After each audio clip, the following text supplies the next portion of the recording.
How's everything going? Yeah, it's going all right. Yeah. You know. I actually wanted to start a question. I'm going to try and throw in some questions that you might not hear 10 times today. Okay. Well, I'll do my best. But I just wanted to start at the top of the idea of you've done Clash of the Titans, Immortals now, Three Musketeers. Is there something in particular that drives you to these roles and that makes you come back to these kind of characters? Well, I'm always drawn to a script because of the story, and often, mostly because of the director. That usually what draws me in. Mm-hmm. It just happens. It's just happened to be that the films that I've been drawn to and that have come up in front of me have been, huge period epic movies. But they are very, very enjoyable to shoot. Yeah.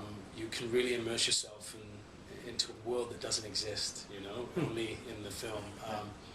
So it's great, but it's just the way it's worked out. Yeah. It's funny. But because this is the first time I've met you and I'm talking with you, I want to ask just sort of like a background question in terms of how you got into acting and your interest in acting. Did you study? Did you do theater? Yeah. Well, I was a singer.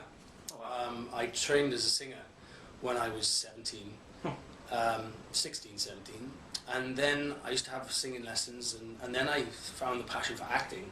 So I used to have acting lessons, and then I won a scholarship. I just travelled to London one day when I was 17 to a scholarship audition in London from Wales, which is where I'm from, and I won it. And it basically paid for my 3 years in college. And so I packed my bags at 17 and went to London, which is a daunting prospect, for my parents for a start, being an only child. But it was something I was eager to do. It was the only thing I always wanted to perform. I always had this urge to, just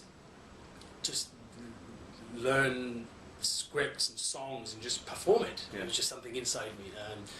So I studied for 3 years in London, and then I started theatre. And then I did theatre for nigh on 9 years, I think it was all together.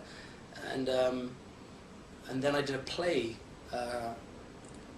4 years ago, which basically changed my career. It was a play at the Donmar Warehouse called Small Change, which was the first time I got seen by a film casting director after 9 years in theatre. It was the first time, and they pricked up their ears. They were like, "Hold on, who is this?" Yeah. He's a fully fledged man. They've not seen me before. Half of them didn't even think they thought that I'd come to acting late in life, in my 30s. But actually, no, I'd been doing it for 9 years and they didn't even know. And that's how I got my first film audition. And then about 6 months later, Clash happened, and then Sex and Drugs and Rock and Roll. I mean, the film, not my life.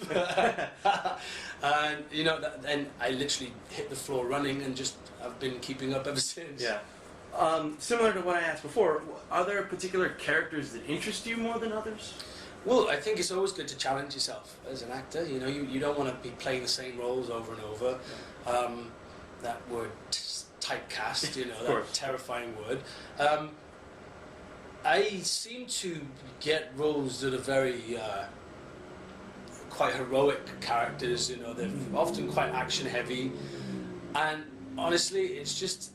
I feel like I'm living in a bit of a dream world, because these things as you grow up, you're thinking, you watch like these movies and you go, "Oh, that's amazing," you believe that character. Yeah. Now I'm sort of playing these roles, and I think that's. I just feel very, very, very fucking lucky that I'm doing what I'm doing. Of course.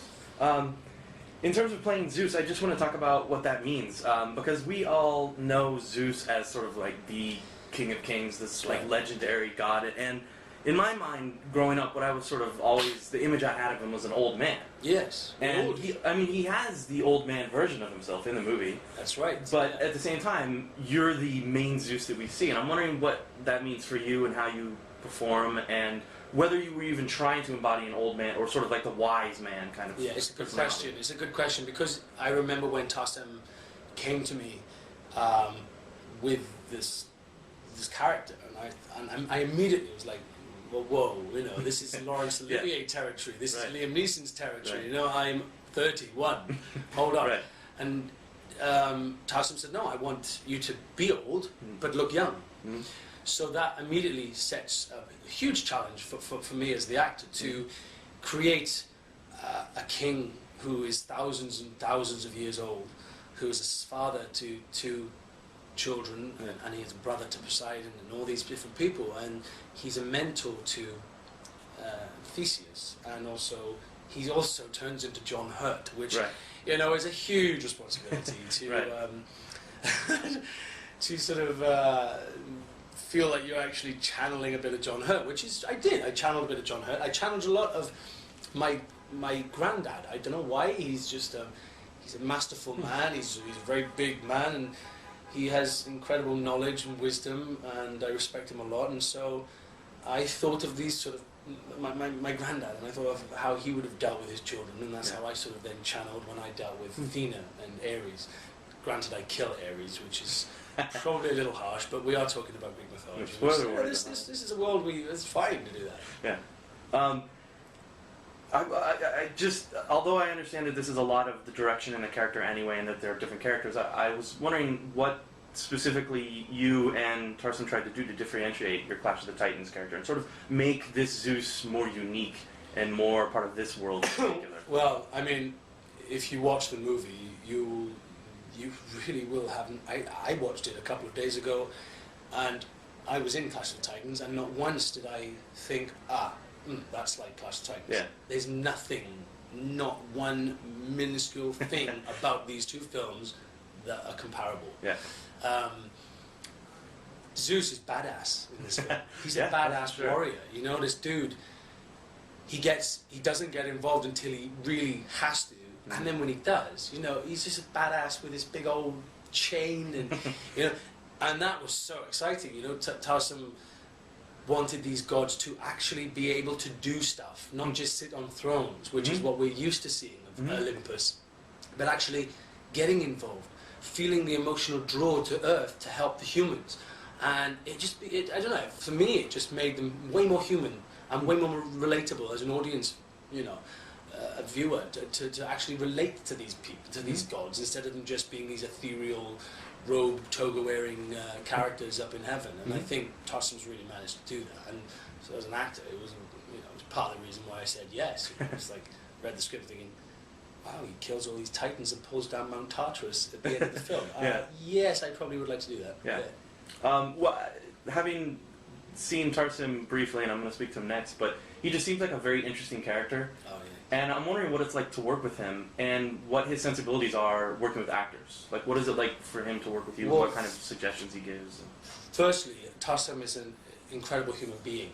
Take away the fact he's a visionary director and visually amazing, you know, with work. He's a really nice guy, and incredibly interesting, and so knowledgeable about so many different things. So just spending time with him offset was just really enjoyable. Yeah. And you come on set, and you gain a lot of respect for Tarsem very, very quickly. He's very easy to respect because the man has a passion and an energy that I've never seen in anybody else. And when he comes to set with that passion and that energy, you just want to try and match it. You owe him that, and that's a great thing. To come on set with something of this epic proportions, you know, he carried it so well. The guy, he popped his Achilles tendon during shooting, and didn't get seen by a surgeon until we finished shooting the film, which was about 3-4 weeks later, because he couldn't think about anything else except the film. You know, it's just, I mean, it's impressive. It's impressive quality, and if he offered me a job tomorrow, I would drop everything. Well, maybe not The Hobbit, but I would drop everything, go away with him, because he's a wonderful director. Right. I have to ask, since you brought it up, about Bard, and have you shot anything yet? Yes, I've shot 7-8 weeks. Wow. Because the question I have is, being like the die-hard crazy, I can't freaking wait for this kind of fan, is just like what the structure is like. How much of Bard is in the first film? How much is in the second? What, you know, pieces, like where you're going to show up? And you see, I can't. I know you can't give anything away. I can't give any of that away, and that's the problem, because I know all those answers. Yeah, I know. It's like holding the key to Fort Knox. It's like, I'd love to tell you, but I can't. All I can tell you is that I'm having a fantastic time there. It's probably next to Immortals the most physically demanding role I've ever done. Yeah. It's incredibly enjoyable working with Peter. Yeah. The guy is just as passionate as Tarsem. It's just really, really special. It's a big tick in my box. Of who people I want to work with. Yeah. And I'm there till next June, so there's a lot to be done. Yeah. That's looking forward to it. Sorry, Alex. It's time. Oh, no worries, no worries. Thank you It's for your good. time. Appreciate Nice it. to meet you, Alex. Thank you. Take care.